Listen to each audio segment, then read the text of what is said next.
Assalamualaikum warahmatullahi wabarakatuh. Perkenalkan, nama saya Lydia Lolita. Saya dari Prodi Manajemen Bisnis Syariah. Baiklah, di sini saya akan menjelaskan tentang konsep manajemen proyek, nilai bisnis S1, risiko, CBA, dan alikmen.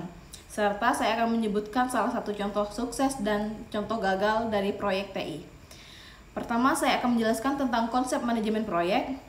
Manajemen proyek ini adalah proses perencanaan, pengorganisasian, pelaksanaan, pengawasan, dan penyelesaian suatu proyek untuk mencapai tujuan tertentu dalam batas waktu, biaya, dan kualitas yang telah ditentukan.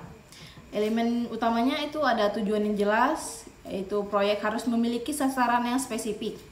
Yang kedua ada batasan waktu dan biaya, kayak ada deadline dan anggaran. Dan yang ketiga ada tim dan sumber daya, yaitu melibatkan SDM, teknologi, dan dana. Yang terakhir ada tahapan proyek seperti inisiasi, perencanaan, eksekusi, monitoring, dan penutupan.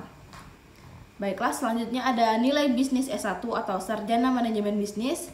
Program S1 Manajemen Bisnis ini bertujuan untuk menghasilkan lulusan yang mampu mengelola organisasi secara profesional dan memiliki jiwa kewirausahaan dan kemampuan analisis bisnis, dan siap bersaing secara global dan kompetensi manajerial di bidang keuangan, pemasaran, SDM, dan operasi.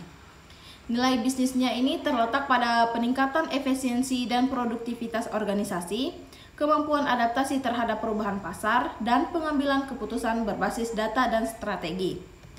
Selanjutnya ada risiko dalam proyek TI. Proyek TI ini memiliki risiko yang sangat kompleks, antara lain yaitu risiko teknis, operasional, keamanan, dan sumber daya. Kalau risiko teknis ini kesalahan pemilihan teknologi. Kalau risiko operasional ini keterlambatan perubahan kebutuhan. Kalau risiko keamanan ini kayak serangan siber atau kebocoran data, dan risiko sumber daya ini seperti tim tidak kompeten dan turnover yang tinggi. Manajemen risiko ini dilakukan dengan identifikasi risiko, penilaian dampak dan probabilitas, dan mitigasi dan rencana kontingensi. Nah, selanjutnya ada CBA atau disingkat dengan Cost Benefit Analysis. CBA ini adalah metode untuk mengevaluasi kelayakan proyek dengan membandingkan total biaya dan manfaat dalam satuan uang. Tahapan CBA ini ada 4. Yang pertama itu ada identifikasi masalah dan tujuan proyek. Yang kedua ada estimasi biaya seperti investasi, operasional, pemeliharaan. Dan yang ketiga ada estimasi manfaat seperti efisiensi, penghematan, dan peningkatan layanan. Dan yang keempat perhitungan rasio kayak ROI, NPV, IRR, dan payback period.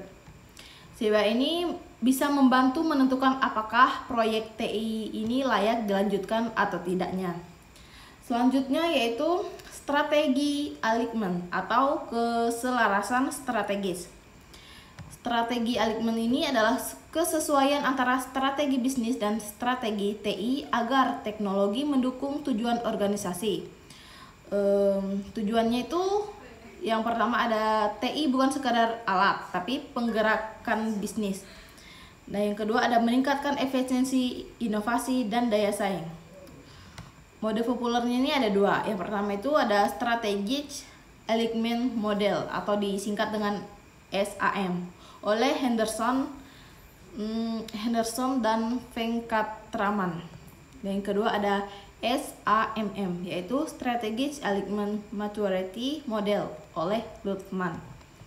Contoh proyek TI yang sukses ini ada sistem e-tol Indonesia. Tujuannya itu digitalisasi pembayaran tol. Faktor suksesnya itu yaitu dukungan pemerintah, teknologi, RFID, dan edukasi publik. Keberhasilannya itu seperti mengurangi antrian, meningkatkan efisiensi, dan integrasi antar bank. Nah, itu contoh yang suksesnya. Selanjutnya saya akan menyebutkan tentang contoh proyek TI yang gagal. Nah, contoh proyek TI yang gagal ini yaitu sistem NPWP online versi awal.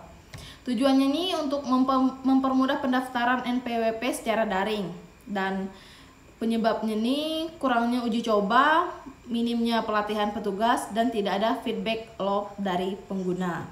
Kegagalannya ini kayak sistem sering error dan data tidak sinkron, serta user interface-nya ini membingungkan.